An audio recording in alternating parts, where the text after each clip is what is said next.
Welcome to Hacking Your Leadership. I'm Chris. And I'm Lorenzo. And Lorenzo, happy Thanksgiving. Thank you. Gonna make sure I eat a lot of turkey today. Too much turkey, actually. Probably too much, yes.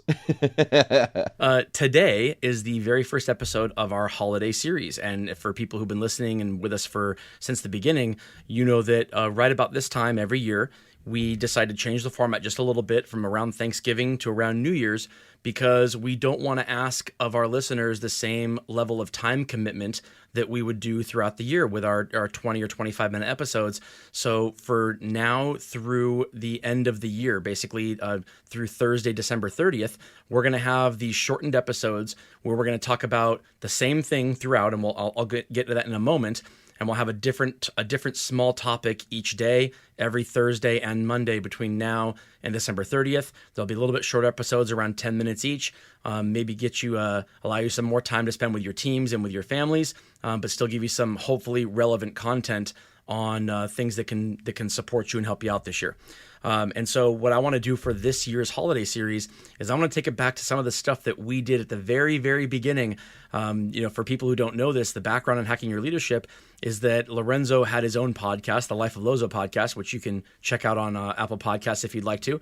And he was being asked about leadership and brought me on to have conversations around leadership. He'd ask me questions and I'd answer them.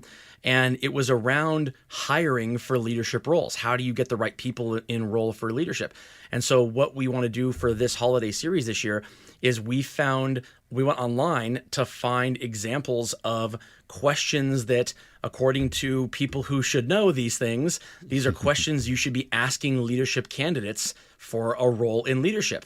And there's so much variation out there, depending on who you're listening to, who you're talking to, around the right questions to ask people who are potential candidates for leadership roles.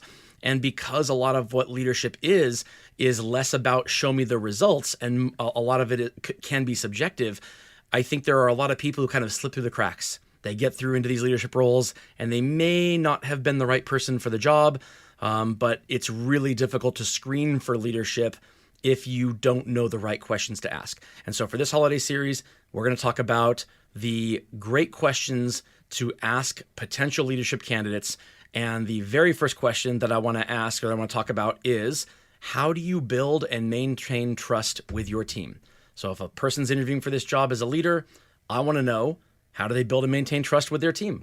What can they say to me that would convince me that they are a fit for a leadership role based on this trust? Oh, this is so much fun. I'm having flashbacks to when we first started. Right? Yes. It was just, let's ask questions, let's answer them. So to answer that question, I think what I would want to hear somebody talk about is the element of connection and really understanding that every person brings a uniqueness to them, that is a talent, that is a skill, and that many people want to be heard and they want to be seen. So as a leader, how are you making sure that you're not only connecting with people on a personal level to understand who they are, what motivates them, what demotivates them, but also how are you making sure that their ideas and that their thoughts are being considered as you think about the work, as you think about strategy, and as you think about kind of building a team together. So a lot of what I would want to hear in those spaces are things about examples like that, about how you have or how the person has had the chance to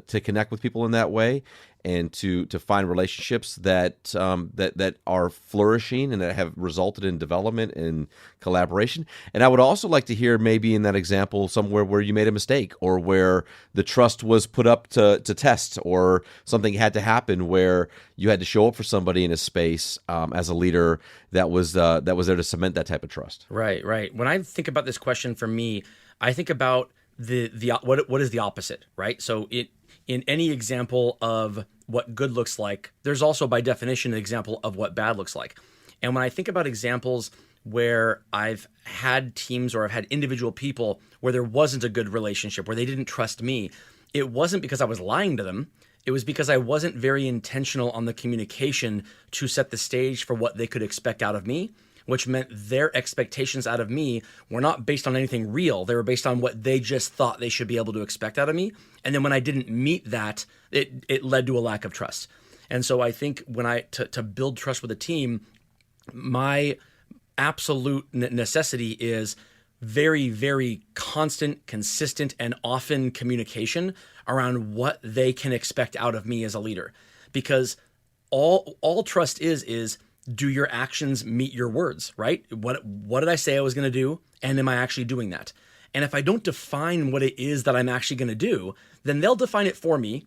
And then when I don't meet that, I don't even know what the standard was, and now they don't trust me. That's not on them. That's on me. It's on me as the leader to make sure that they understand what it is they can hold me accountable to, so that then they can decide whether or not they can trust me. So I think that is that is key. I also think it's really difficult to do in the moment when things are going well, right? When things aren't going well, you can always pick up the pieces. But when things are going well, sometimes it's not on the front of your mind to have that open communication. And so what I want to ask you, Lorenzo, is how do you do that in the moment? If things are going well with a person and it seems to be that the relationship is well, that doesn't necessarily mean that there's trust. It just means that there isn't a lack of trust. And I know that sounds semantic, but they are very different. Just because nothing has gone wrong doesn't mean things are always going right. And so how do you make sure that you are very intentional around this so that when there is the problem, the person has something to look on? But before you answer that, I want to give it up to a word from one of our sponsors. All right, Lorenzo, so how do you make sure that in the moment your people are having the stage set for a trusting relationship? Because oftentimes you don't know whether or not they trust you until you find out that they don't. Yeah, no, I think it's a great question. And I think a lot of it has to come down to how transparent you are with the mistakes that you made. Or what are the stories that you're sharing or examples that you're giving where you have either failed or where you have had setbacks, or where you have, even provided ideas or examples to them in meetings, and when somebody maybe challenges it or pushes back on it, you say, you know what? That's a great call out. I didn't even think about that. I appreciate your thoughts there, and I appreciate you pushing back, and I appreciate you, sharing what you have, because you've changed my mind, right? You've changed my approach to this. You've helped me to realize that's not the best idea or something that I didn't even think about, and I really appreciate that.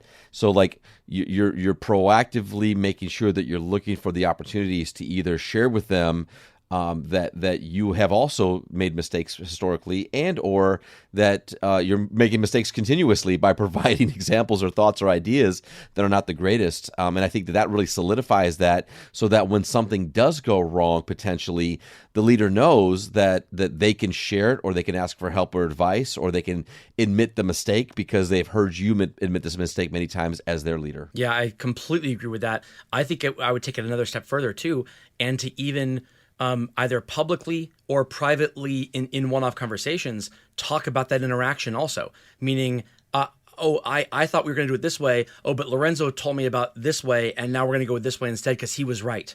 And whether that's if the person feels comfortable with you kind of saying that to a team in a meeting, or just kind of bringing it up in conversation, mentioning it as you have these conversations, believe me, that information will get back to the person. That person will know that when you had the opportunity to either take credit for something that wasn't yours or give them credit for something that was theirs, that you did the right thing and you gave them credit for something that was theirs. I think the one of the biggest things that erodes trust between leaders and their people is if the people start to believe that the leader will hold them accountable when something goes wrong, but take credit for the good when something goes right.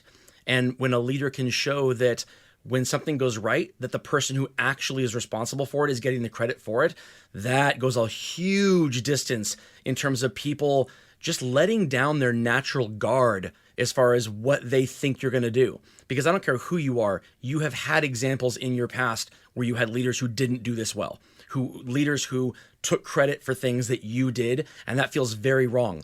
And that stays with you. You bring that with you to other jobs, other roles, other leaders, and there becomes this natural belief that that will happen again until you as the leader take the responsibility to say, not only do I not do this, but I'm going to be very clear, very intentional on making sure you're aware that I don't do this.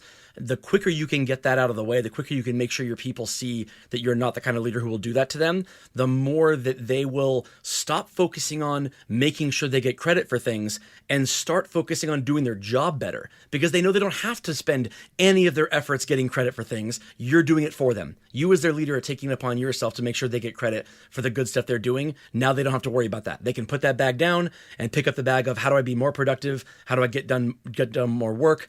And that's what they should be focusing anyway. anyway. Yeah, no, I think it's a great call out, and it's a great reminder that as well, like the times when you can either really, kind of establish the trust through your own examples and your own learnings as a leader is just as critical as those opportunities where you're able to kind of role model that for people and make sure that the right credit goes to the right person, and that when you get pushback or there's a situation or a problem, that they feel supported, that it's okay, that they feel like you have their back even before it's a major problem. The little things as well, to say like, hey, it's all good, I got you. You know what I mean? Like no worries. Like those little small things, and the ability for you to support somebody in those spaces make those bigger issues or bigger mistakes a lot less hard for them to have to work through and learn through. So I completely agree with that. Yeah, and this isn't just for questions to ask people. I know we're doing a lot of hiring right now, and the Great Resignation is leaving a lot of leadership roles open. So this is an important question to ask people who are applying for leadership roles. But it's also an important question to ask yourself: how do you do this now? This isn't. This applies to you if you're in a situation right now where you want to build trust with your team, even if it's not where it needs to be. Absolutely. And with that, it brings us to the end of this episode. This is Hack Your Leadership. I'm Lorenzo. And I'm Chris. And have a great day.